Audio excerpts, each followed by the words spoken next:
سيدنا الفاتحة. أعوذ بالله من الشيطان الرجيم. بسم الله الرحمن الرحيم. الحمد لله رب العالمين الرحمن الرحيم مالك يوم الدين إياك نعبد وإياك Hormat para undangan, para tamu undangan yang terkait dengan adanya seminar ini, yang terhormat Rektor Universitas Nahdlatul Ulama Ghazali, para mahasiswa yang katanya salah satu lembaga di lingkungan Nahdlatul Ulama, kami hanya bisa menyampaikan ucapan terima kasih. Mudah-mudahan kerjasama ini bisa berlanjut dan membawa kemanfaatan bagi kami seluruhnya warga Nahdlatul Ulama, umumnya bagi bangsa Indonesia. Para narasumber yang kami hormati, para tamu undangan, saya dianggap orang sebagai agamawan. Karena itu mestinya saya hanya ingin berbicara yang sesuai dengan apa yang kami miliki, yaitu pandangan subjektif tentang apa yang akan diperbincangkan dalam seminar ini. Nun sewu, menurut apa yang saya baca, tujuan besar daripada diciptakannya hukum itu adalah untuk mewujudkan keadilan, menciptakan rasa aman, dan berujung pada kesejahteraan masyarakat. Karena itu, ikhtiar untuk itu mesti selalu harus kita laksanakan. Lebih-lebih yang namanya manusia itu sudah dinas, sudah dipatri oleh Allah Subhanahu wa Ta'ala, makhluk yang paling suka membantah. Wa kana insanu aktsara syai'in jadala. Manusia itu paling banyak bantah. Kalau bahasa Jawa itu tukang ngeyel. Jadi makanya sangat sulit untuk bisa mewujudkan tujuan hukum yang kami pikir di atas. Lebih-lebih kepentingan selalu menyertai mereka, dan kepentingan inilah justru yang lebih menyulitkan lagi. Karena itu secara subjektif kami merasakan bahwa apa yang sedang digagas di bangsa Indonesia ini tentang rencana apa, saya tidak tahu namanya, apa baru rencana, apa rencana penyusunan, apa revisi tentang KUHP. Lebih-lebih selentingan yang saya dengar bahwa ada sekelompok orang yang ingin menghapuskan hukuman mati. Ini menurut saya sangat-sangat tidak bisa diterima oleh nalar yang sehat. Saya khawatir mereka yang memperjuangkan dihapusnya hukuman mati itu adalah orang-orang yang terkena penyakit agnostik, abai terhadap agama. Ya, padahal negara kita adalah negara, walaupun bukan negara agama, tapi berdasarkan agama. Atau mungkin lebih kasarnya lagi, mereka yang menuntut dihapuskannya hukuman mati sebetulnya bukan orang yang beragama. Saya punya keyakinan demikian. Karena apa? Agama apapun, baik itu agama samawi maupun agama ciptaan manusia, semuanya memperkenalkan hukuman mati dan memberlakukan hukuman mati. Bahkan menurut catatan Al-Quran, pernah terjadi hukuman mati terhadap suatu kelompok yang sangat massal, yaitu ketika orang-orang Bani Israel menyembah pedek atau anak sapi. Tobatnya itu kan harus dihukum mati, dan itu bukan satu dua orang, ribuan orang. Kan hampir seluruh umat Bani Israel yang ditinggalkan Nabi Musa pada waktu itu dihukum mati. Jadi sekali lagi, kalau ada orang kok ingin mengutik-utik hukuman mati, ingin menghapuskan hukuman mati, saya tidak tahu apakah dia beragama apa tidak. Dan menurut saya secara guyon Mbok nggak usah di Indonesia lah orang-orang macam itu. Karena Indonesia itu Indonesia itu kepada para pejuang HAM, saya mungkin omongannya terlalu kasar gitu. Tapi saya sudah masuk subjek itu saya.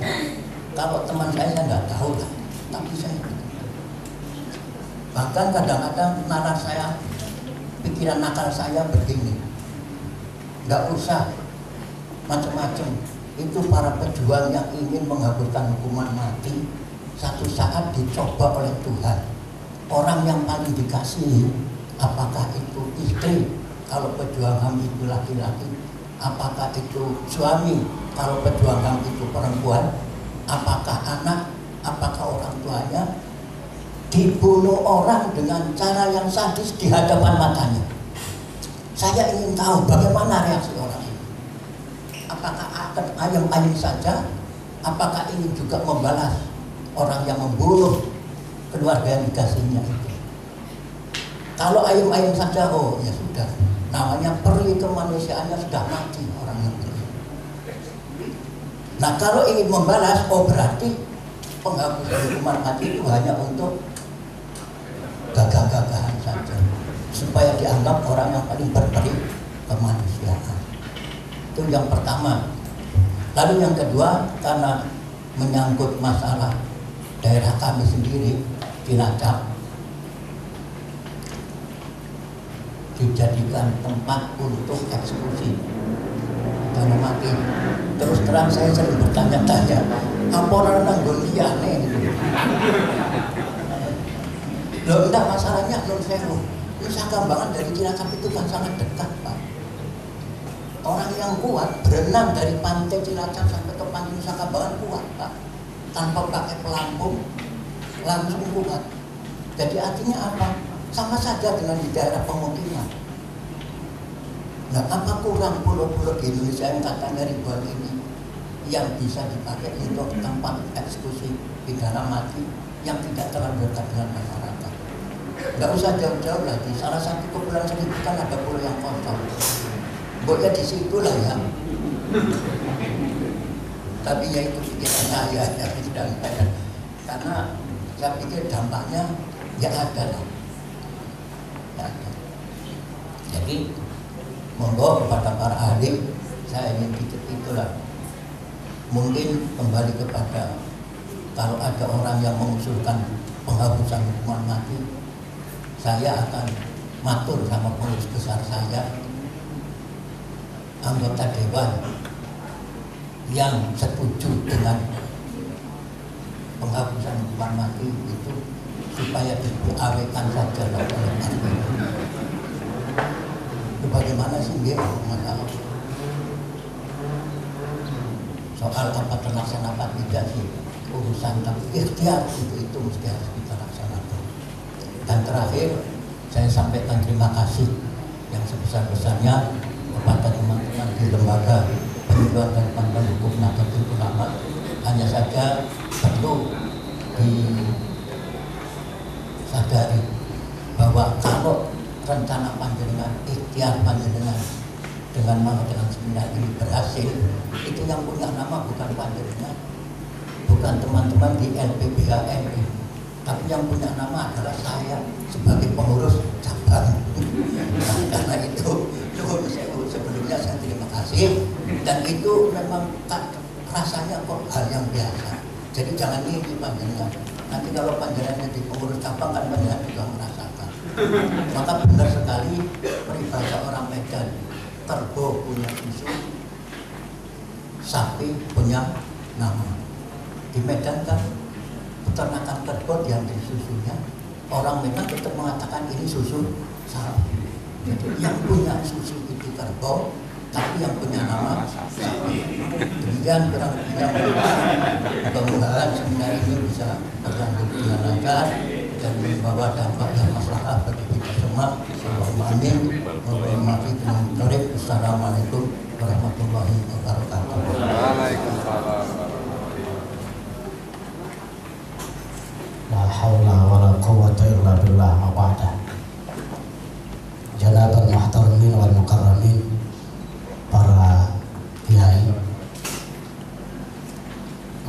khususan Al-Mukarram Bapak Haji Suhada Adria selaku Rais Surya PCNU Cilacap, beserta juga Kiai Haji Nasrahuddin selaku Ketua Tanfidiyah PCNU Cilacap, para narasumber yang saya hormati, beliau Bapak Profesor Dr. Muzakir SHMH yang biasanya kita hanya melihat di TV One. Alhamdulillah sekarang secara dekat kita bisa bertemu. Tepuk tangan.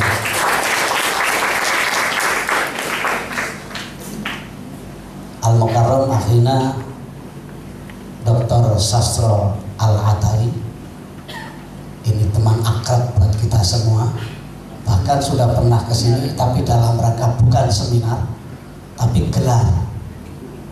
Jadi gelar budaya pada waktu itu mengadakan konser dengan Iwan Fals dalam rangka peletakan batu pertama gedung ini, dan sekarang sampai di sini sudah jadi gedung. Semoga nanti pada periode yang berikutnya datang ke sini, hadir ke sini, berikutnya sudah jadi yang di depan. Yang terhormat Dr. Indria Samiko, yang saya hormati para pejabat dari Musbida Kabupaten Cilacap, Musbika Kecamatan Kesugihan, para peserta yang saya hormati. Sebelumnya saya mohon maaf, ini sebetulnya penyelenggaranya bukan UNUGA Pak, tapi IAIIG. Tapi tidak disebut Pak, yang punya fakultas syariah itu IAIIG, tapi kampusnya sama, rektornya juga sama. Ya, jadi saya ini Pak Sastro, rektornya double, jabatannya double, kasurnya satu, amplopnya juga satu. Ini jadi perlu juga, karena kalau tidak nanti ini sensitif buat mahasiswa. Loh, ini yang mengadakan kan fakultas syariah, kenapa fakultas syariah kok IAIG-nya nggak disebutkan begitu? Oleh karena itu ini hanya ralat saja. Ini yang menyelenggarakan adalah fakultas syariah. Para dosen dari UNUGA maupun IAIG yang saya hormati, yang pertama kami menyampaikan marhaban ahlan wa sahlan, welcome, selamat datang di kampus kami yang masih sangat sederhana ini Pak Profesor, tapi dengan kehadiran para pakar, kehadiran para ahli, kehadiran para pembesar ini akan menstimulir semangat dari teman-teman kita ini, baik pada pengelola maupun mahasiswa, agar senantiasa untuk berkembang.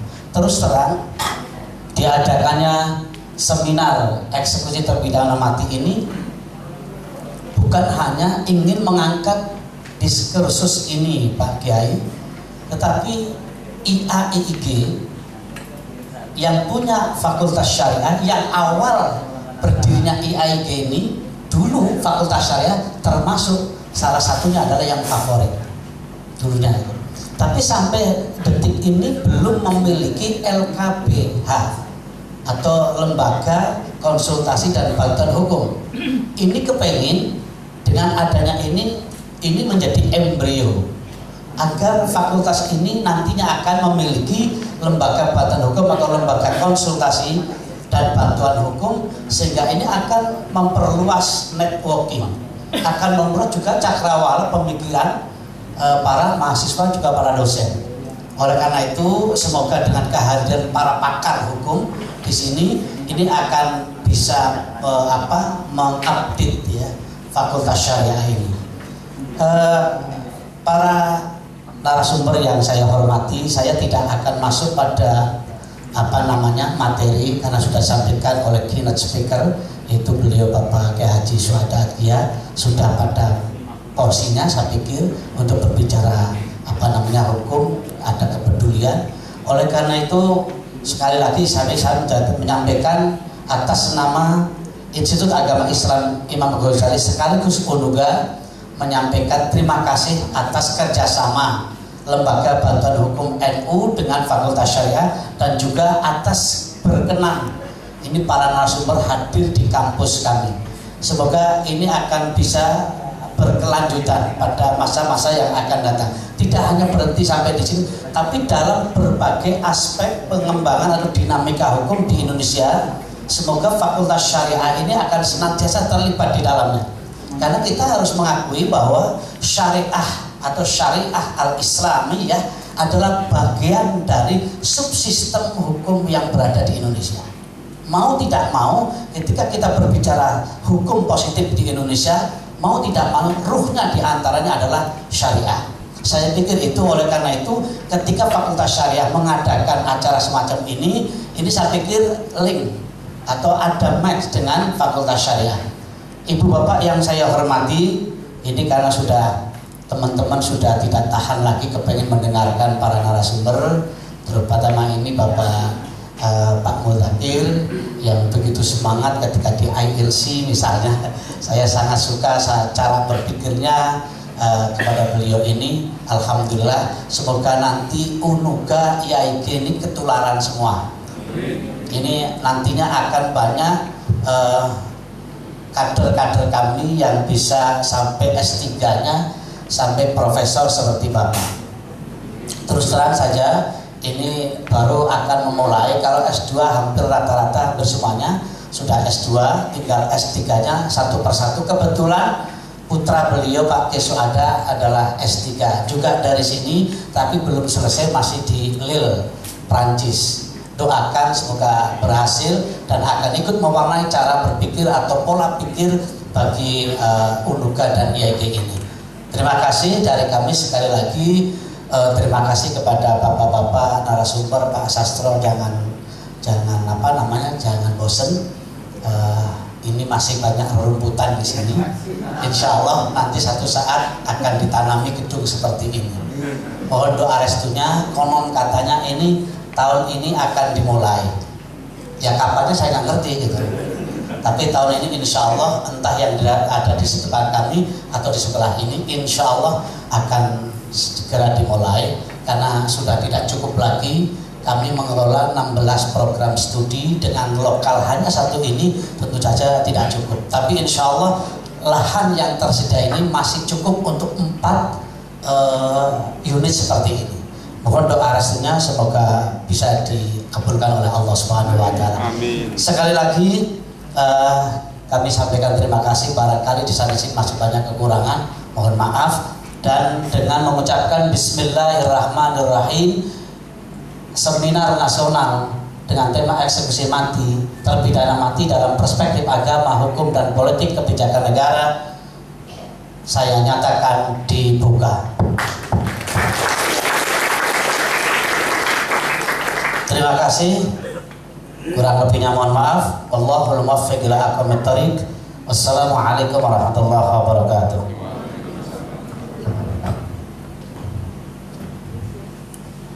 Assalamualaikum warahmatullahi wabarakatuh.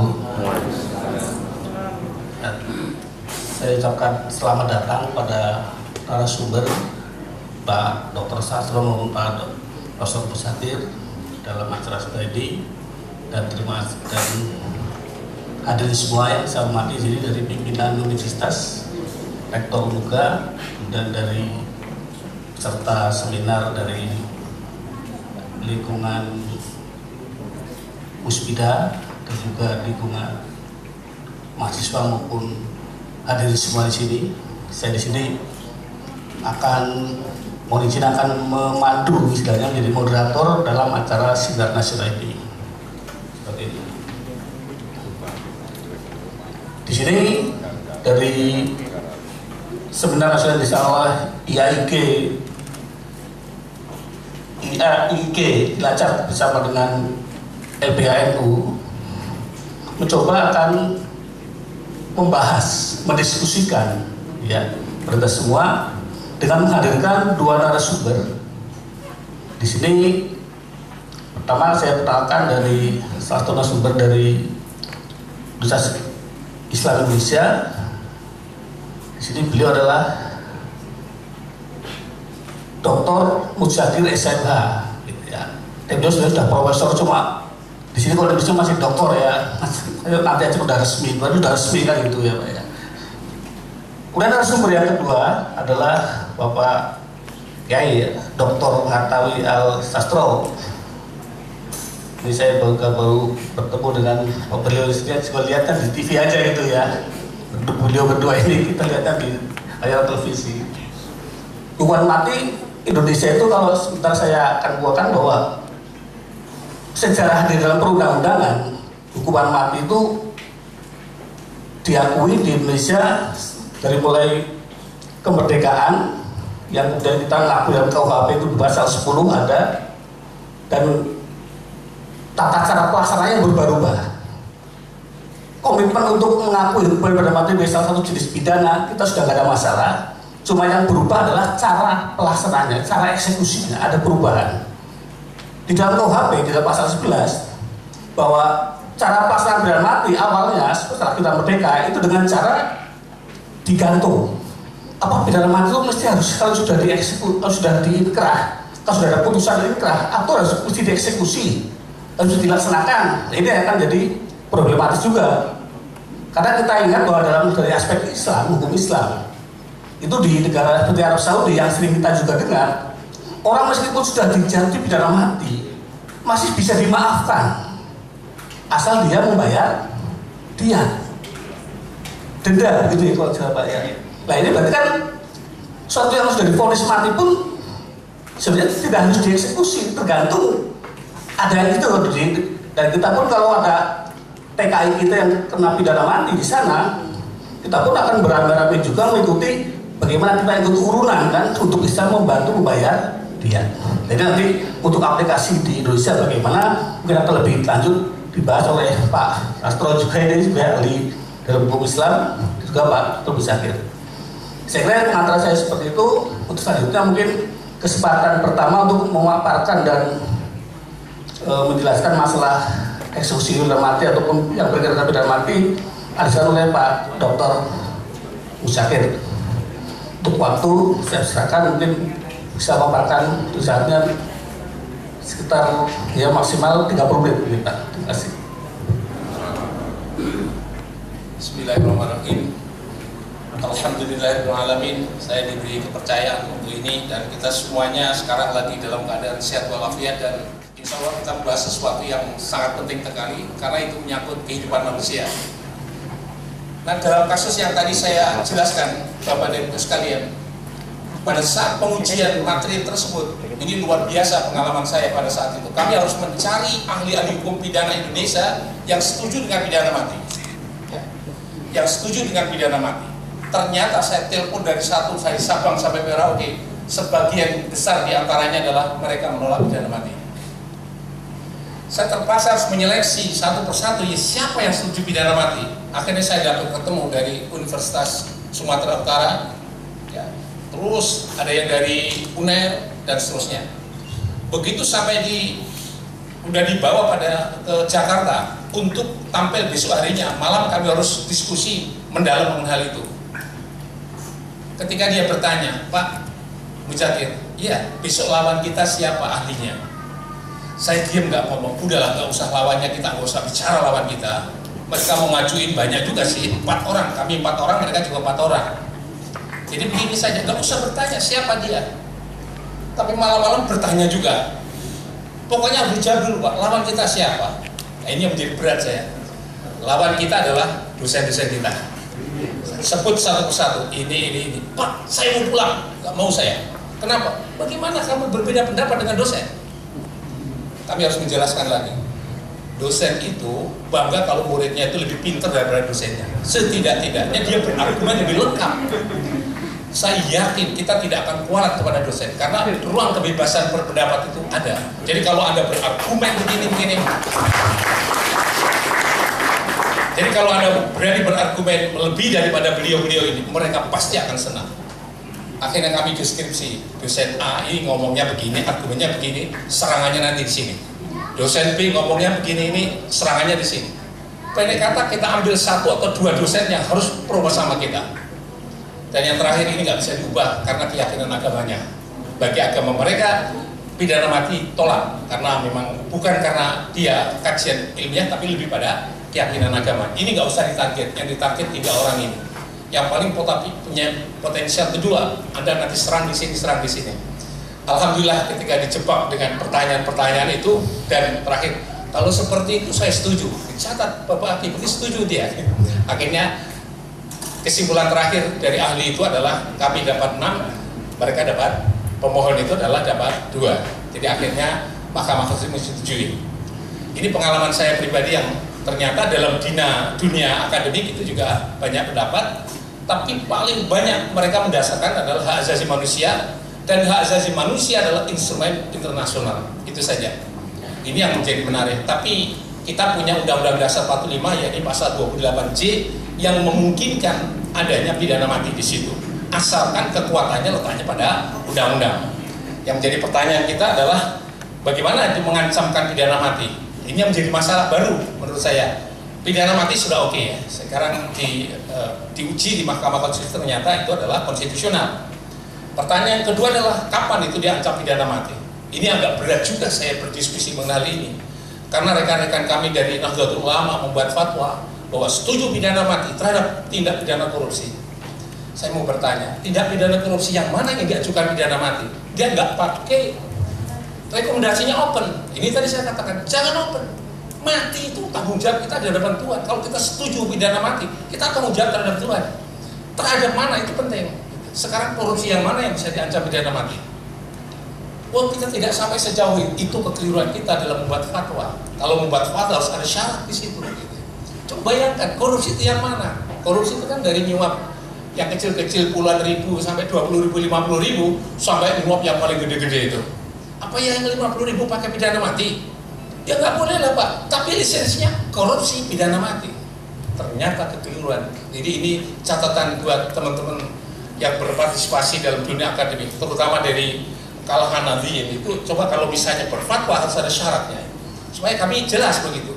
Setuju pidana mati, kalau nanti bisa orang akan bisa anti pidana mati karena ternyata ancamannya itu tidak tepat sesuai dengan syariat Islam. Ini yang syarat yang lain yang ingin saya sampaikan dalam konteks ini. Baik, sekarang bagaimana dengan pidana mati? Berikutnya adalah yang terkait sistem hukum. Sekarang banyak dalam pasal KUHP dan juga pasal undang-undang di luar KUHP itu ancaman pidana mati sudah ada. Ya.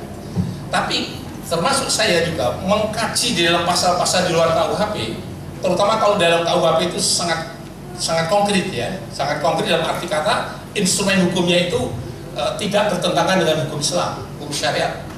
Tetapi di luar KUHP sebagian di antaranya bisa bertentangan. Pidana mati diselenggarakan oleh lembaga hak asasi manusia. Suatu saat saya ditanya tentang masalah pidana mati, walaupun pada saat itu saya dari RUKHP ya, sama dengan media sekarang ini atau seminar sekarang ini. Kemudian moderator memberikan pada saya karena di situ tidak ada yang dari hukum Islam. Saya diminta bagaimana Pak pidana mati dalam perspektif Islam, yang sebagian nanti saya tuangkan di sini. Ternyata menarik sekali. Ketika saya menjelaskan di situ ada seorang profesor dari Universitas Parahyangan, makalahnya beliau itu adalah menolak pidana mati. Saya jelaskan dari perspektif Islam, tapi pendekatan saya adalah pendekatan ilmiah menurut kajian saya terhadap fikih Islam tentang pidana mati. Saya jelasin secara lengkap pendapat saya tentang masalah bagaimana Islam dengan pidana mati. Suatu saat saya dengan panjang lebar, ya. Tapi yang senang sekali apa pada saat itu? Kesimpulan yang saya buat, setuju dengan pidana mati, asalkan ada syarat-syarat khusus. Dalam Islam syarat khusus kan itu, qisas baru ditegakkan apabila korbannya, keluarga korban adalah setuju dengan eksekusi mati. Tapi kalau dia tidak setuju eksekusi mati, maka dia tidak boleh dieksekusi. Karena apa? Si keluarga korban adalah pemberi maaf, akan bergeser kepada hukuman diat. Andai kata ada, saya akan hapuskan hukuman diat, itu akan berubah menjadi hukuman taksir. Jadi ada level-level seperti itu. Maka saya katakan syarat khusus. Jadi dalam Islam hukuman mati iya, tapi tidak sekejam seperti yang digambarkan orang. Karena di dalam Islam filsafatnya bergeser. Yang semula dalam pra-Islam datang, Al-Quran diturunkan. Yang paling dominan pada saat itu adalah filsafatnya adalah pembalasan. Kalau sudah pembalasan itu artinya adalah tiada maaf bagimu. Tapi begitu Islam datang, oh tidak, Islam datang mengedepankan permaafan. Karena di dalam Islam, kalau orang sudah mati, mau di apa-apapun pasti tidak akan hidup. Yang dipelihara adalah orang yang hidup. Siapa yang hidup itu? Keluarga korban. Kalau dia pikir dari perspektif ekonomi, dia butuh ekonomi, bisa memaafkan, dia ekonomi bisa dilanjutkan. Andai kata sudah tidak dia hanya mengharapkan pahala Allah Subhanahu wa taala, aku maafkan, saya tidak menuntut dia. Maka itu diserahkan pada negara hukumannya. Tapi tidak boleh ada hukuman mati kalau keluarga korban sudah memaafkan yang bersangkutan. Hukumannya diganti dengan hukuman taksir. Jadi Bapak dan Ibu sekalian, itu gambarannya seperti itu. Lantas lanjutannya. Tadi teknik perumusannya seperti itu. Jadi saya mohon maaf Bapak dan Ibu sekalian, ternyata KUHP ternyata lebih mempunyai legal reasoning yang bagus dibanding dengan undang-undang yang diproduksi oleh negara Republik Indonesia melalui pasca reformasi ini. Karena susunan hukum pasca reformasi ini nampaknya agak sulit untuk bisa diterjemahkan secara ilmiah mengenai ancaman pidana mati. Berikutnya adalah yang terkait dengan keadilan dalam penjatuhan pidana mati.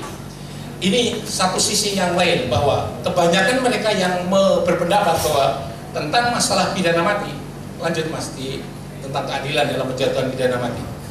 Jadi perspektif keadilan itu dalam menjatuhkan pidana mati itu ternyata berbeda-beda satu dengan yang lain.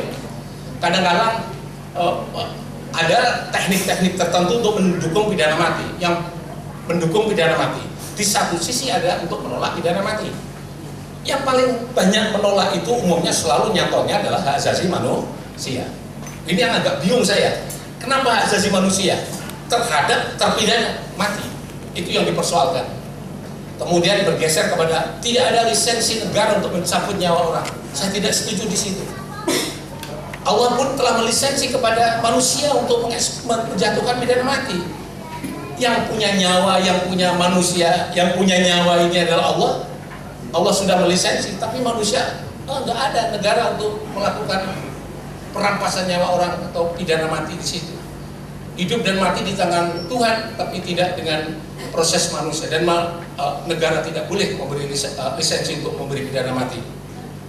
Saya kira dalam konteks ini, asalkan mekanisme hukum itu mengatur seperti yang saya sampaikan tadi, mungkin nggak menjadi masalah. Tapi yang menjadi masalah kita adalah dari sisi pengancaman pidana mati tadi, atau pidana mati tadi sudah saya jelaskan bahwa intinya susunannya seperti itu, bahwa memberi dengan syarat-syarat khusus ya. Jadi dalam konteks ini saya sependapat, kalau urusan nyawa manusia, saya ulangi lagi, urusan nyawa manusia itu sebaiknya tidak dihubungkan dengan hasrat dan keinginan hawa nafsu manusia.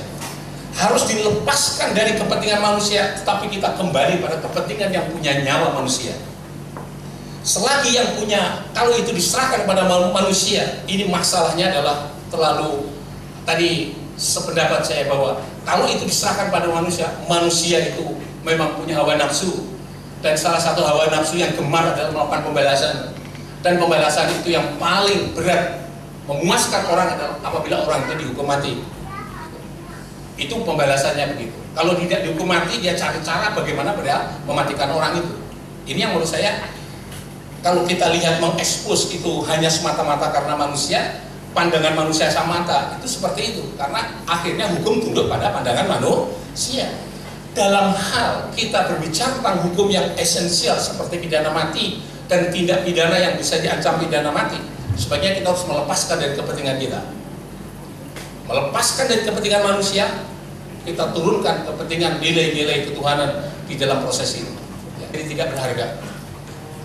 Berikutnya, dalam teori hukum itu keadilan itu ada dua tadi ya, keadilan retributif, keadilan restoratif. Yang sekarang mau dikembangkan seperti itu. Ya. Kita itu arahnya pada kembangan restoratif. Ya. Mestinya nanti suatu saat juga harus ada prasyarat maaf. Ya. Tapi saya sudah menarik sekali di dalam praktek hukum di Indonesia ini, dalam aturan hukum teman-teman dari penegak hukum sudah menerjemahkan secara tepat dan benar. Misalnya jaksa, ketika dia mau eksekusi, menuntut pidana mati, mereka sudah serius dalam proses pembuktiannya. Yang kedua, kalau dia mau eksekusi mati, memberi kesempatan kepada pihak terpidana untuk melakukan upaya hukum apa saja, termasuk menggunakan hak hukum mereka, minta gerasi, amnesti atau bentuk-bentuk yang lain yang kira-kira di dalam hukum itu ada, supaya dia mau melakukan evaluasi terhadap putusan pengadilan yang menetapkan pidana mati itu. Ini saya setuju sekali. Ketika saya ditanya ketika kasus orang Filipina, saya jawab begini, orang Filipina itu kemudian ditangguhkan eksekusi mati, Pak. Menurut Bapak bagaimana? Saya setuju. Kalau misalnya dia ada ragu-ragu kita, ternyata dia itu menjadi korban atau pelaku, maka ditunda dulu. Jangan sampai dieksekusi, karena hukum Filipina sedang memeriksa dia, diduga dia adalah sebagai korban. Saya setuju. Tangguhkan, jaksa sudah menangguhkan, sudah benar menurut saya. Supaya apa? Prinsipnya eksekusi mati harus benar-benar terseleksi, diseleksi baik melalui penuntut umum maupun pengadilan. Ada lembaga yang mengujinya, Pengadilan Tinggi Mahkamah Agung, jika perlu dia melakukan namanya PK dan minta semua hak mereka harus dipenuhi. Supaya apa? Mencegah terjadinya human error. Karena selama ini dikritik pidana mati kalau salah tidak bisa diralat, maka harus ada masa tunggu yang memberi kesempatan kepada terpidana mati untuk melakukan upaya hukum, supaya benar-benar bahwa dia telah melakukan satu perbuatan yang itu pantas untuk dikenakan pidana mati. Jadi apa pengaruh pidana mati ya? Kalau sering sekali dikritik Bapak dan Ibu sekalian, apa pidana mati pengaruhnya? Toh di eksekusi mati juga ada dilakukan itu. Yang tadi sudah saya katakan, awas, eksekusi mati itu demi keadilan. Kalau di Indonesia demi keadilan berdasarkan ketentuan yang masa. Pengaruh pada orang siapapun, kepada publik, kepada masyarakat, itu adalah apa istilah bahasanya, bukan tujuan, tetapi dia agar supaya masyarakat memperoleh pembelajaran. Nah sekarang ini sering sekali begitu, di eksekusi mati agar supaya orang tidak berbuat jahat. Itu berarti orang mati sebagai tumbal. Itu saya tidak setuju. Seperti sekarang ini koruptor dijatuhi pidana mati yang berat supaya orang tidak melakukan tindak pidana korupsi. Keliru. Karena pidana itu bersifat individual, menghukum orang tidak sebagai bumper pada orang lain untuk tidak berbuat jahat. Jadi harus kepada yang bersangkutan. Jadi kalau orang menganiaya, dipukuli dan sebagainya, teraniaya, mereka diadili karena penganiayaan. Tidak ada maksud dan tujuan, mereka dihukum berat supaya orang lain tidak melakukan penganiayaan. Itu tidak boleh menumpang tujuan seperti itu. Tapi ini RKUHP nanti masih ada tumpangan seperti itu. Kalau menurut saya tidak bisa. Orang lain dan sebagainya itu tidak bisa dipakai tujuan untuk menghukum orang. Tetapi itu hukuman itu demi keadilan. Kalau di Indonesia demi keadilan berdasarkan ketuhanan yang maha. Pada orang lain itu diminta, dituntut untuk mempelajari, memperoleh pembelajaran daripada eksekusi pidana mati. Saya garis bawahi lagi, bukan sebagai tujuan, tapi agar memperoleh pembelajaran. Itu berbeda. Ini pernah terjadi, teman-teman di penegak hukum. Pak Urip itu jaksa dalam kasus Artalita. Dihukum mati, hakimnya mengatakan supaya jaksa tidak melakukan kejahatan seperti ini.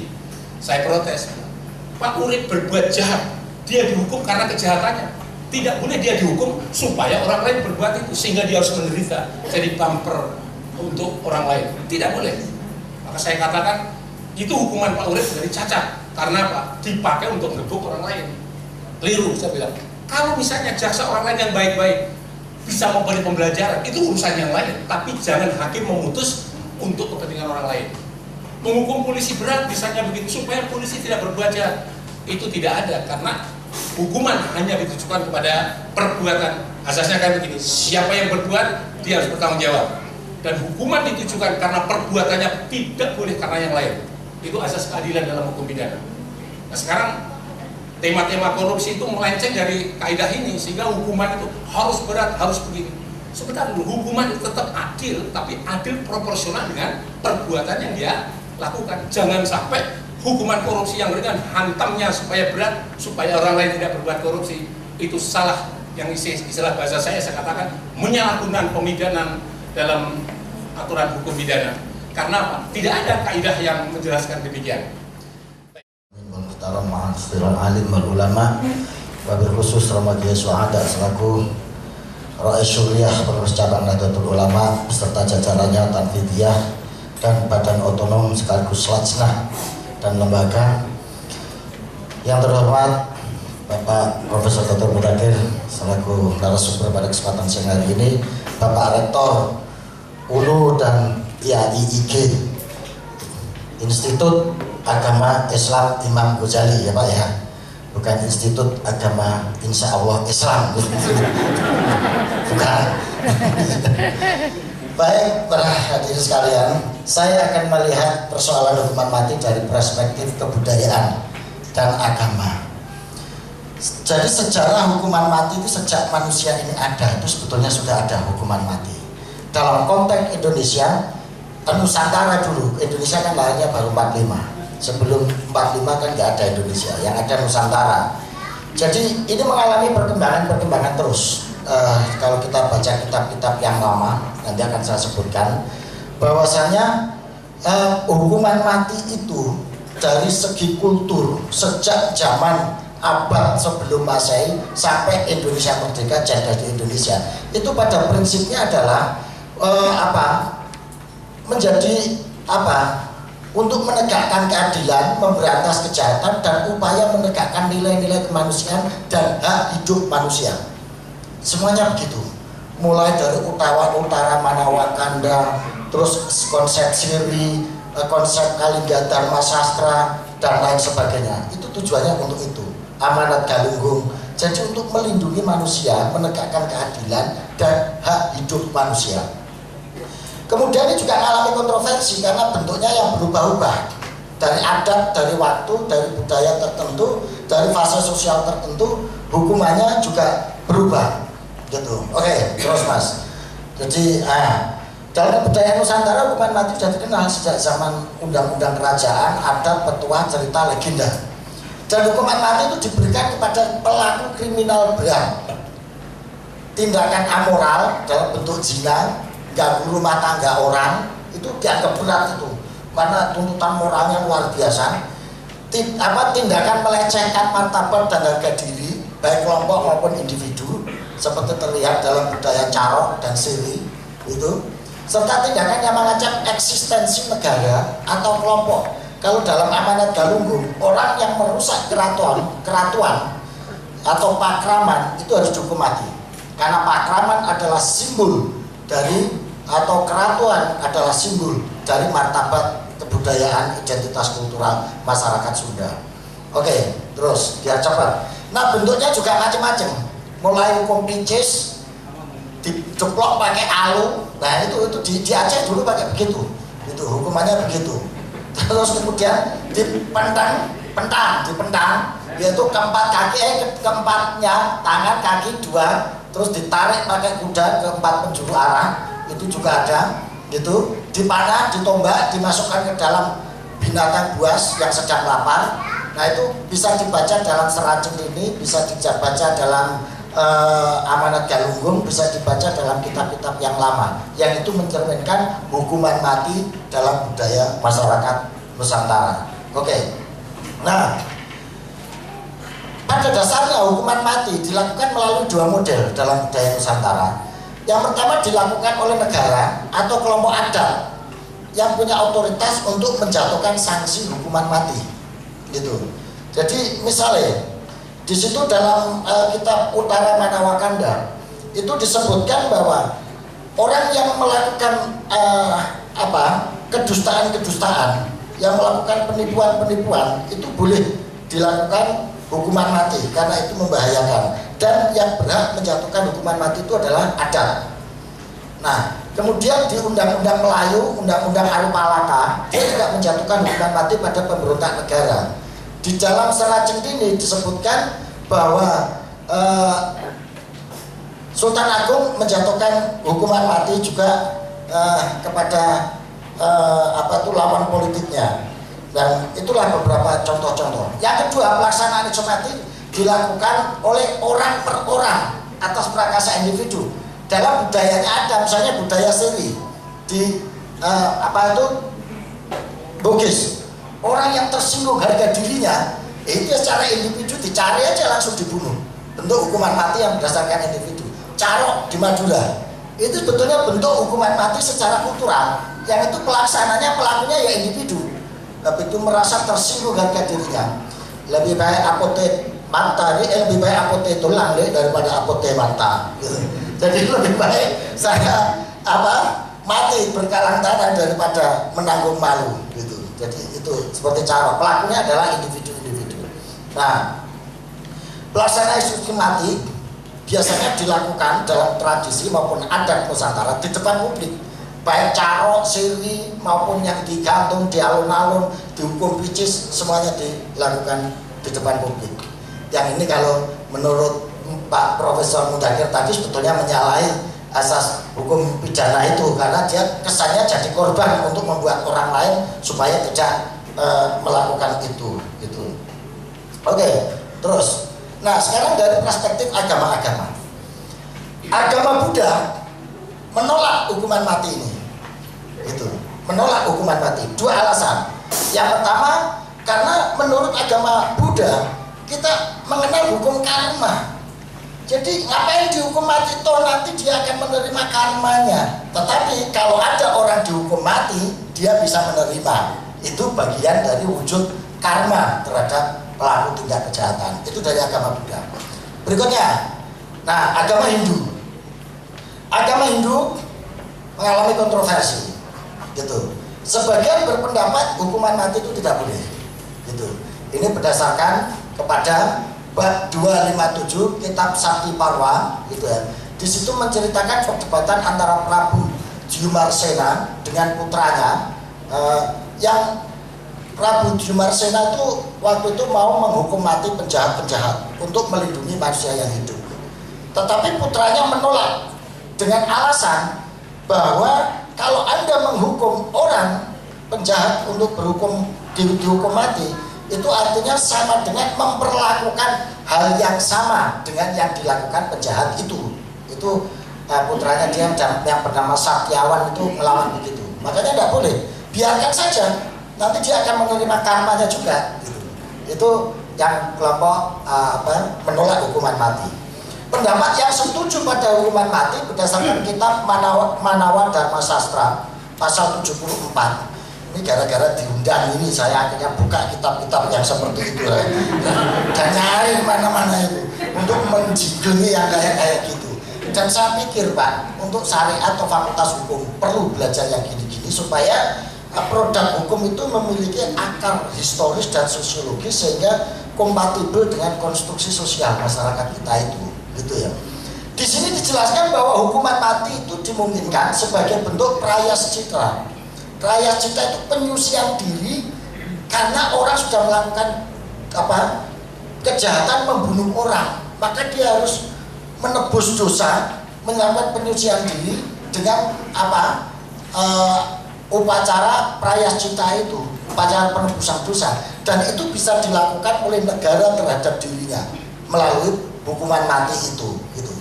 Selain itu juga mengacu pada kitab Sulkantara Pupuh 71 ayat 32 yang menyatakan ada 6 tindak kejahatan besar yang bisa dijatuhi hukuman mati yang disebut dengan Sat-Atai. Sat-Atai itu apa saja? Membakar rumah, meracuni, dukun jahat, membunuh, memperkosa perempuan, dan pengkhianat. Itu layak dihukum mati. Itu menurut kitab Sulkantara, yang itu disebut kejahatan berat, 6 kejahatan berat atau Sat-Atai. Itu. Nah, sehingga agama Buddha kontroversi, punya dalil masing-masing dan rujukan masing-masing, baik yang menolak maupun yang menerima. Tapi intinya hukuman mati itu adalah bentuk pelepasan dosa, penebusan dosa bagi pelaku tindak kejahatan. Nah, kalau ini cocok kayaknya kayak hukum pidana tadi itu Pak. Jadi bukan dikorbankan dia. Maka syarat orang bisa dihukum mati ya orangnya harus legolilo, harus menerima, pasrah. Terus Mas. Nah, harus pasrah. Berikutnya Mas. Harus pasrah, tidak boleh dipaksa. Karena itu bentuk pertobatan dia, kira-kira begitu. Nah, agama Nasrani dari perspektif Nasrani yang Kristen, Protestan itu ada 3 madhab. Yang pertama adalah rehabilitasionisme, ini menolak hukuman mati, gitu. Jadi itu dasarnya pada Lukas itu 83 ayat 11 Lukas itu rujukannya adalah Yesus waktu itu menolak orang menghukum mati orang yang berbuat zina, sehingga artinya tidak boleh. Dari situ mungkin cara para ulama fikih dikiaskan ya mungkin ya dari kata-kata itu dengan metode kias ini yang disebutkan pijakan menolak. Yang kedua, rekonstruksionalisme. Kelompok ini setuju diterapkan hukuman mati bagi pelaku kejahatan besar. Jadi tukang sihir, nabi palsu, murtad, ini menurut Katolik, Protestan itu berhak dihukum mati. Ini ayatnya Matius, kitab Matius 57:18 gitu. Itu. Yang ketiga, retribusionisme, hukuman mati untuk beberapa kejahatan besar. Pandangan ini berpendapat bahwa hukuman mati adalah sah untuk beberapa kejahatan, yaitu kejahatan yang mengakibatkan kematian pada orang yang tidak bersalah. Nah, dia nggak merinci, kalau di Islam dirinci. Ini muta'amidan atau baru muta'amidan. Kalau ini pokoknya tidak bersalah mati karena dia dihukum mati, gitu loh. Retribusionisme dimaksudkan untuk menghukum, bukan memperbaiki atau melindunginya. Ini dalam kitab Kejadian. Oke, terus. Nah, Nasrani yang Katolik totally menolak hukuman mati. Gitu. Menolak hukuman mati, yaitu berdasarkan pada surat Keluaran ayat 20 pasal 13 yang secara tegas dinyatakan oleh Allah, Tuhan Allah kalau di sana, bahwa jangan membunuh, itu sudah larangan. Akhirnya ini ditafsiri hukuman mati tidak boleh atas larangan ini.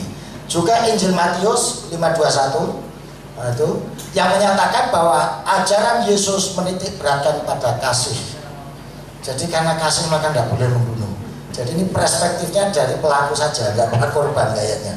Itu dalam menafsiri ayat-ayat ini. Ya tapi itu hadiah lah, kita kan cuma menyampaikan aja ini, bukan untuk mengapresiasi. Nah berikutnya Saint Agustinus, Santo Agustinus dan Thomas Aquinas sebetulnya pernah menerapkan hukuman mati dengan fungsi untuk mencegah kejahatan dan melindungi rakyat yang tak bersalah agar terwujud kesejahteraan.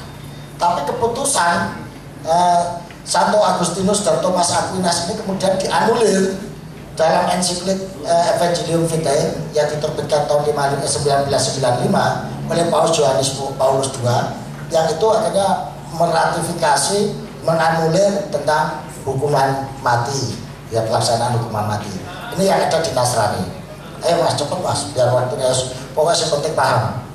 Nah, sekarang agama Islam. Nah, hanya Islam yang secara tegas menyatakan hukuman mati boleh, bahkan diatur klasifikasinya. Nah, kalau tadi Pak Mudakir menjelaskan perlu ada selektif klasifikasi yang jelas diatur dalam Islam itu klasifikasinya, gitu loh. Dan benar ini ditujukan untuk apa? Kenapa Islam menetapkan ada hukuman mati? Ya karena itu untuk menjamin keberlangsungan kehidupan. Sebab kalau nggak ada mati, nggak ada hukuman mati, orang bunuh-bunuhan seenaknya, akhirnya kelangsungan hidup nggak akan terjaga, gitu. Nah, menjaga kelangsungan hidup ini kalau dalam fikih tercermin dalam Al-Quliyatul Khamsah, 5 dasar yang harus dilindungi oleh manusia, oleh Islam, yaitu hifdzul aql, hifdzud din, hifdzun nasl. Menjawab, mengapa tidak kalian biarkan mukis lari saja? Siapa tahu dia sudah bertobat dan tobatnya diterima oleh Allah. Nah ini, jadi berdasarkan hadis ini maka para ulama mengatakan untuk apa tindakan-tindakan jarimah hudud atau kriminal yang kategorinya hudud itu hukuman mati hanya alternatif terakhir. Masih ada kesempatan untuk melakukan tobat. Di hadis lain juga dinyatakan, jadi hadis riwayat Baihaqi, hindarkanlah hudud dari kaum muslimin semampu kalian. Jika memang betul-betul tidak ada jalan keluar, maka hendaklah maka barulah hudud itu bisa dilaksanakan. Selagi masih ada jalan keluar yang membuat orang ini bisa bertobat secara sungguh-sungguh, maka sebaiknya jangan dilakukan. Karena sesungguhnya pemimpin yang salah dalam memberikan ampunan kepada seseorang lebih baik daripada imam tersebut salah dalam menjatuhkan hukuman seseorang. Ini akhirnya juga dipakai dalam prinsip hukum positif kayaknya Pak ya, seperti itu. Jadi Ini beberapa hal yang perlu kita cermati. Nah, dalam kisos juga sama. Kisos itu hukuman mati bisa dibatalkan kalau keluarga korban memaafkan terhadap pelaku kejahatan itu. Maka Islam mengajarkan memaafkan jauh lebih baik daripada melakukan pembalasan. Tetapi ini kan tidak merubah atau menganulir atau menghapus ketentuan tentang hukuman mati. Hukuman mati tetap berlaku di hukum Islam. Itu tadi kalau kata Prof. Zakir, dengan selektif, dengan yang betul-betul alternatif terakhir dan lain sebagainya itu. Maka persyaratan untuk mengeksekusi mati itu harus mendatangkan keluarga korban. Kalau keluarga korban nggak datang, harus tetap ditunggu. Makanya diharapkan beberapa kali kejadian eksekusi mundur, ditunda karena keluarga si korban belum bisa datang. Nah, menjelang eksekusi ditanya sekali lagi keluarga korban untuk diyakinkan dan ditetapkan. Betul nih nggak dimaafkan? Betul nih nggak mau dibayar diat? Nah, kalau sudah dengan ketetapan hati keluarga korban melakukan itu, tidak memaafkan, baru boleh dibunuh gitu, atau dieksekusi mati. Oke, terus. Nah, itu beberapa perspektif dari budaya dan agama mengenai hukuman mati. Nah, ini konklusinya menurut pandangan saya begini. Dalam perspektif budaya Nusantara, sebagaimana tercermin dalam bentuk hukum adat tradisi, hukuman mati sudah ada sejak manusia ada, dengan bentuk eksekusi yang bermacam-macam. Tapi hukuman mati merupakan bentuk penolakan masyarakat terhadap pelaku kejahatan serta upaya menegakkan nilai agar tatanan sosial, baik yang berupa adat, yang berupa negara, yang berupa lain-lain itu bisa berjalan dengan baik. Selain itu, hukuman mati juga berfungsi untuk menegakkan harga diri dan martabat seseorang maupun kelompok atas pelecehan yang dilakukan oleh orang lain atau kelompok lain. Oke. Terus yang kedua, semua tafsiran terhadap ajaran agama yang mencerminkan hukuman mati, ya, tafsiran agama yang mencerminkan penerimaan terhadap hukuman mati itu bertujuan untuk melindungi kehidupan dan jiwa manusia. Bahkan termasuk jiwa pelaku kejahatan itu sendiri harus tetap dilindungi. Itu makanya ada proses itu tadi. Eksekusi yang bisa merugikan masyarakat harus dicegah. Itu. Ini prinsip-prinsip ini yang perlu secara kultural maupun religius diperhatikan. Saya kira ini hal-hal penting yang perlu kita ketahui bersama sebagai pemicu diskusi pada kesempatan kali ini. Penutup ya Mas ya. Ya, wassalamualaikum warahmatullahi wabarakatuh.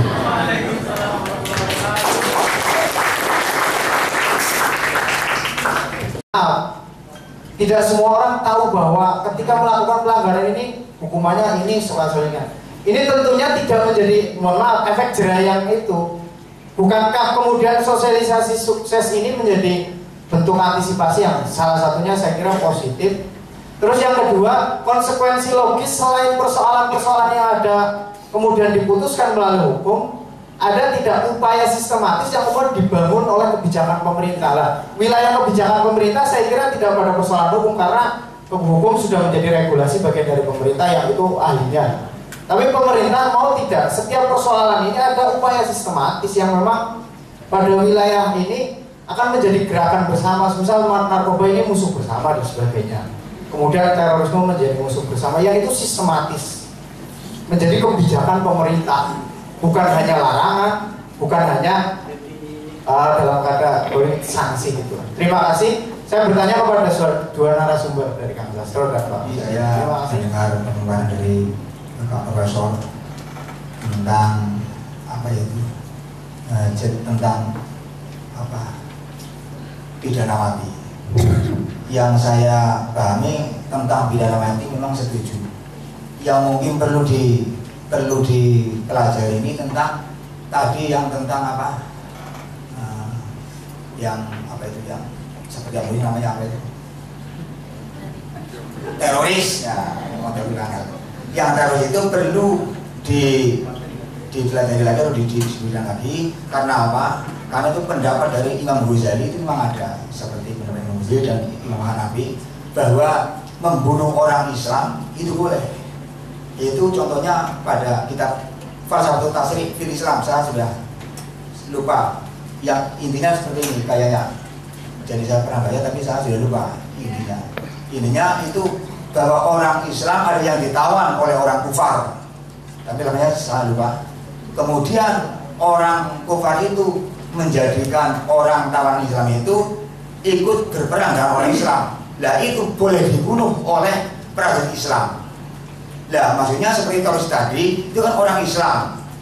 Dan tadi dari siapa Pak Sastro itu kan intinya tentang ekstremisme itu kan tujuan yang 5 salat umat. Lah maksudnya teroris itu kan ada masalah umat kan ada tentang pemain itu. Padahal menurut saya, tapi pandangan yang sangat picik, itu juga ada manfaatnya ketika menjadi seorang teror. Karena apa? Innallaha yu'idul hadzina birujulin fajirin. Innallaha yu'idul hadzina birujulin fajirin. Jadi justru agama lebih kuat dengan adanya orang-orang fujar itu. Ada urusan fujar itu urusan Allah nanti. Innal fujaro lafi na'im, innal ablami na'im, innal fujaro lafi jahim. Jadi maka tadi Bapak Mudzakin mengatakan bahwa yang punya kembali adalah hanya Allah. Sehingga kita tidak boleh matikan. Itu kalau memang benar-benar justru karena benar silakan. Lah kalau belum, lah kita perlu dipelajari lagi, diskusikan lagi. Sebab kalau kita itu setuju kepada seperti itu, berarti apa? Al-qatlu ma'arroyi, kal-qatli ma'asaifi. Membunuh dengan pendapat, setuju dengan itu, sama dengan membunuh dengan pedang. Maksudnya sama dengan membunuh juga. Jadi kita jangan sampai tergantung orang yang al-qatlu ma'arroyi, kal-qatli ma'asaifi. Seperti itu. Kemudian kepada Bapak Sastro tadi kan mengatakan bahwa pembunuhan oleh umat Islam dari manusia, dari Adam berarti. Nah itu coba jelaskan, karena ada seorang budayawan itu tentang apa saya lupa. Fiksi hukum apa itu? Masalah. Fiksi hukum Romawi. Karena itu di Quran kan boleh bagi Rum, tidak ada boleh beli Indonesia. Nah itu maka Rum itu nama orang. Rum bin Miso bin Nisa bin Rum. Nah itu mulai dari Romawi sampai Nisa itu berapa tahun, dan Nisa sampai itu 2016 tahun. Nah itu maksudnya bagaimana tentang budaya, tentang fiksi hukum Romawi. Itu kan juga ada fiksi hukum tentang Romawi. Ya terima kasih. Assalamualaikum warahmatullahi wabarakatuh. Ketika orang hidup tapi yang pasti ditakuti adalah mati. Dan ketika orang sudah tahu akan mati, dia sangat takut sekali.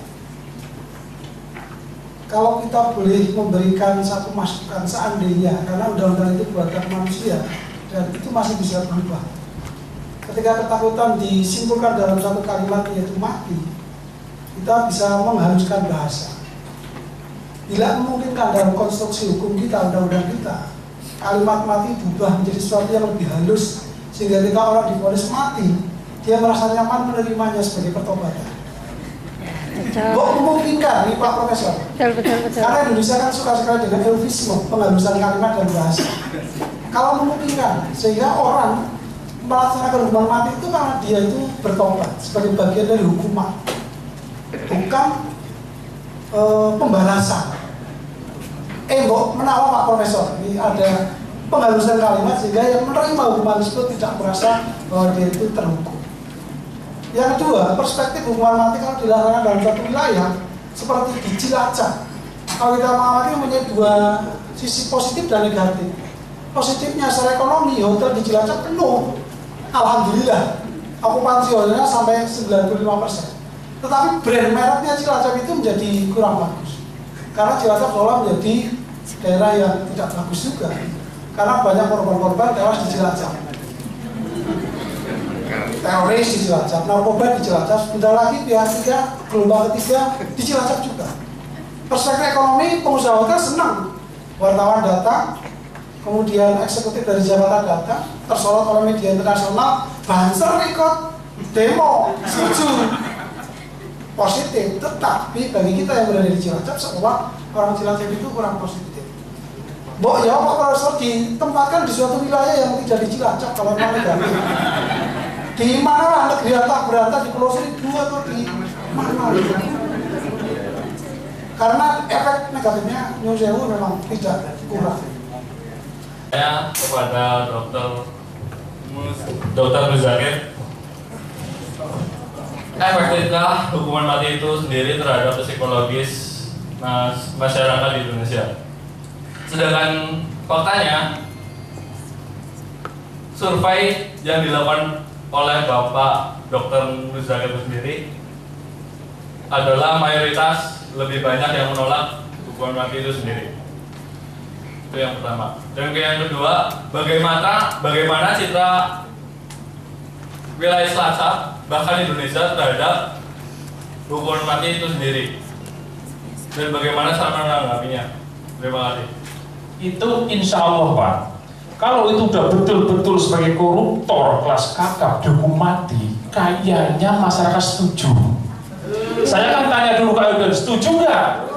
Nah, contohnya yang kecil di sini aja setuju Pak. Tapi tadi Pak Profesor itu bilang kurang setuju, kan kayak gitu, karena ada istilahnya itu alasannya itu mengakibatkan untuk orang jerah, bukan tujuan itu. Yang jelas korupsi di Indonesia sudah sangat memprihatinkan.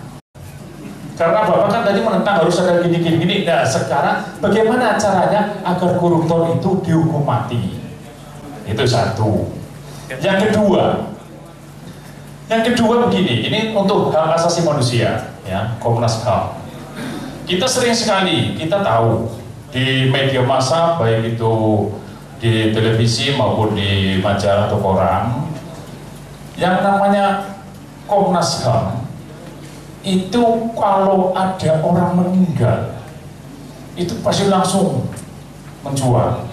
Itu adalah pelanggaran HAM, terutama kalau yang melakukan itu adalah aparat atau polisi. Nah ini menurut Profesor itu gimana ini? Yang namanya hak asasi manusia, kalau kita melakukan tindakan represif kita dibilang melanggar HAM. Tapi kalau polisi mati, memang gua pikirin.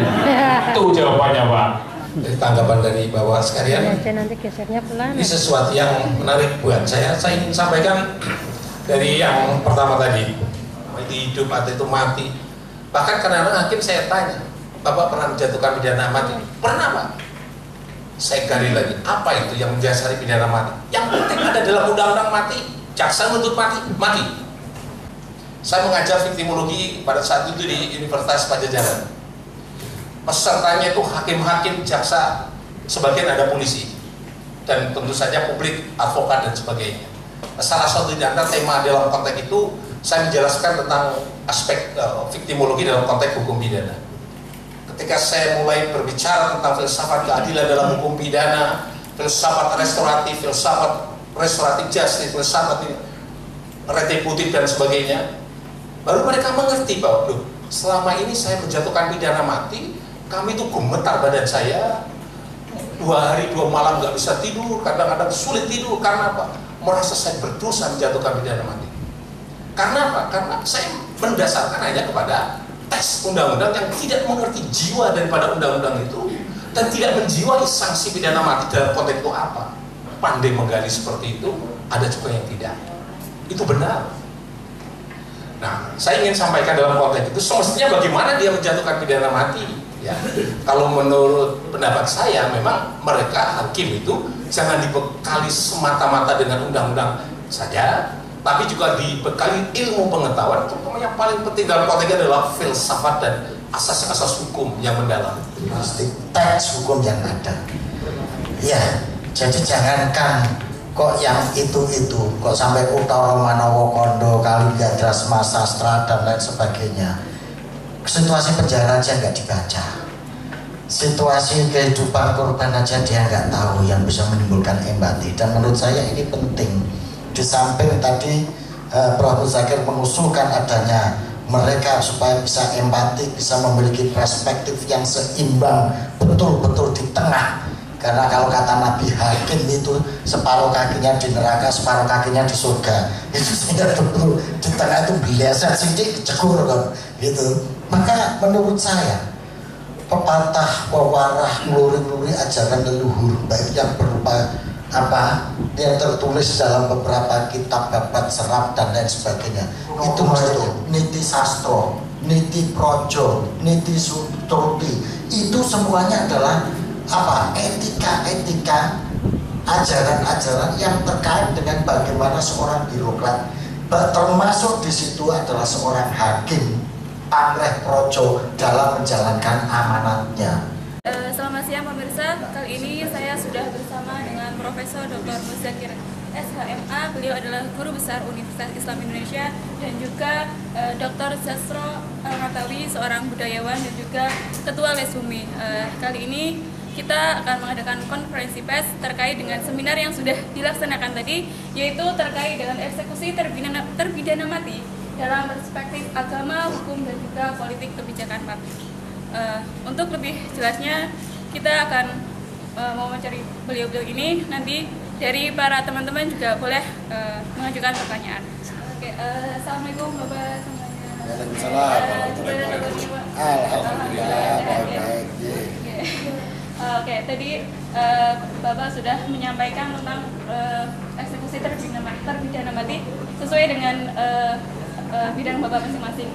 Dari Pak Muzakir tadi tentang apa terpidana mati dari segi hukum dan juga politik, terus juga Pak Sastro menyampaikan dari segi budaya. Oke. Mungkin untuk Pak Sastro sendiri melihat dari sisi budaya, hukuman pidana mati ini kan di masyarakat memang masih sangat kontroversial sekali. Ada yang mendukung dan juga ada yang menolak.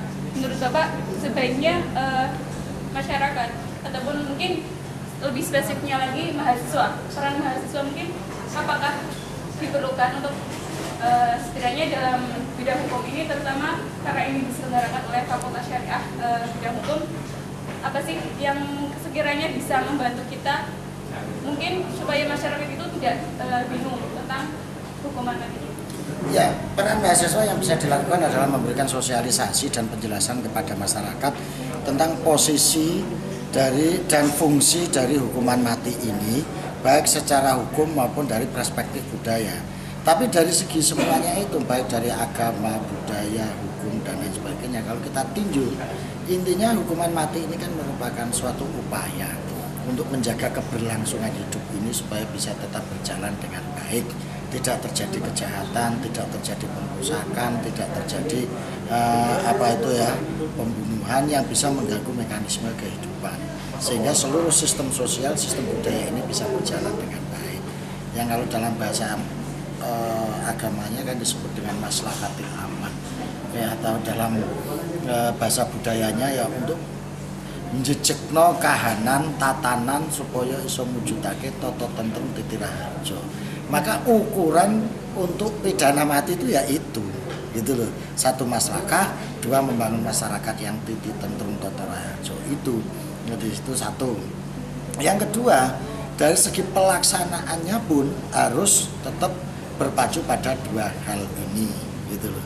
Nah, ini peran mahasiswa bisa satu melakukan kajian untuk mana kira-kira menerapkan hukum mati dan pelaksanaan hukum mati ini yang bisa membawa maslahah dan betul-betul bisa menegakkan keadilan dengan berdasarkan kepada kemaslahatan bersama itu. Yang kedua adalah melakukan sosialisasi kepada masyarakat, sehingga kalau kontroversi itu memang harus bukan harus sih, itu sudah sunatullah. Apapun, apalagi hal sepenting hukuman mati ini pasti menimbulkan kontroversi. Tapi dari kontroversi itu yang kita jadikan ukuran kan meminimalisir madorot, meminimalisir dampak negatif, sehingga kita mencari yang maksimal yang bisa kita pakai, yang bisa kita terapkan dalam kontroversi ini. Itu yang bisa kita jadikan patokan untuk menerima atau menolak eksekusi pelaksanaan hukuman mati. Saya kira itu ya. Terima kasih Pak. Hukuman mati apabila eksekusi itu mendapat perhatian dari nasional maupun internasional. Tapi apa bedanya hukuman mati apabila itu menghakimi sendiri atau aparat menembak pelaku kejahatan? Apa itu berhubungan apa hubungannya? Apa antisipasi atau solusi atau sikap berdasar hukum negara atau hukum masyarakat? Mohon Pak. Ya, di sini Kan begini, yang disebut sebagai hukuman mati itu adalah sesuatu yang telah diproses melalui putusan pengadilan dan telah memiliki kekuatan hukum yang tetap. Ya. Sehingga dengan demikian eksekusi itu legal berdasarkan hukum dan dilaksanakan berdasarkan putusan pengadilan dan dilaksanakan oleh aparat penegak hukum yang berwenang. Nah, sesungguhnya yang harus kita persoalkan sekarang ini bukan pada pidana matinya, karena pidana mati itu sudah eksis, ada dan diproses secara cermat dan azas selektivitas sudah dilakukan. Itu dari sesuatu yang paling sebut saja itu hal-hal yang potensi manusia itu bisa menyalahgunaan wewenang dan sebagainya, atau terjadinya human error dan sebagainya dari aparat penyidik dan seterusnya, itu kan sudah ada. Jadi kalau yang menjadi resah itu sesungguhnya bukan pada eksekusi mati ini, adalah proses penangkapan dan penegakan hukum yang menimbulkan akibat kematian. Baik itu pada tahapan penyidikan, ke tahapan penahanan seseorang di dalam penyidikan terus kemudian melakukan penangkapan. Yang kedua, tahapan penahanan pada saat orang ditahan di penjara, atau mungkin tahap menunggu masa pidana itu yang kadang-kadang terjadi sesuatu yang menyebabkan orang itu bisa mati karena itu. Dan yang kedua, yang harus konsentrasi sini juga adalah bahwa kalau aparat penegak hukum itu bisa mematikan orang, itu artinya masyarakat juga mempunyai pembelajaran bahwa aparat hukum mematikan orang tanpa prosedur, ya mereka bisa menghakim sendiri di pengadilan. Tapi kalau aparat hukum ketat, mereka tidak pernah melakukan tindakan yang mematikan, ya mungkin masyarakat juga belajar bahwa kalau dibawa ke pengadilan nanti akan eksekusi mati itu legal. Ya, Kang Sastro nyuwun sewu.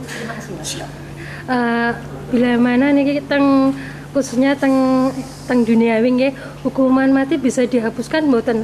Masalah ini kan perbuatan suatu aturan manusia.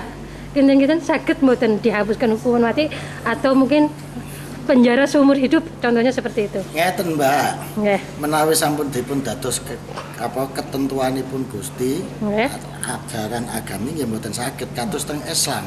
Bahwa nas kawe babakan hukuman mati menika sampun wonten. Termasuk pembagian prosedur prosesipun menika sampun wonten. Dados menapa ingkang sampun dipun serat wonten saklebeting paugeran agami menika mboten saged. Nanging selagi menika produk budaya, menika tasih saged. Terus kantun kita menika milih pijakane menika hukum positif yang ada wonten kemungkinan kangge menghapus hukuman mati menika wonten. Menawi dasaripun hukum positif kados wonten pintu-pintu negari ingkang sampun mboten ngginakake malih hukuman mati menika wonten. Tapi menawi pijakanipun menika hukum agami ingkang sampun dipun serat wonten sadelenge kitab suci, ingkang sampun dados paugeranipun agami, nggih mboten saged. Karena menika sampun dados menapa niku garisipun Gusti Allah. Nggih, matur nuwun sanget. Para pemirsa Rate TV, Inyong Dr. Ngatawi Alsastro. Saksikan terus acara KPI. Keren pasti. Top. Saya Muzakir. Saksikan terus di KPI IAIG. Keren dan pasti. KPI IAIG keren pasti. Amal mahasiswa atau di perguruan tinggi akademik kita adalah menyampaikan ilmu pengetahuan yang diperoleh kepada masyarakat, karena ilmu pengetahuan tanpa dimanfaatkan dalam kehidupan masyarakat ya itu menjadi tidak berguna, bukan menara gading sekarang. Kampus adalah bagian daripada masyarakat dan kajian kampus adalah relevan dengan kepentingan hukum, kepentingan yang dibutuhkan oleh masyarakat tempat mana kampus itu berada. Jadi itu penting. Oke, sama-sama.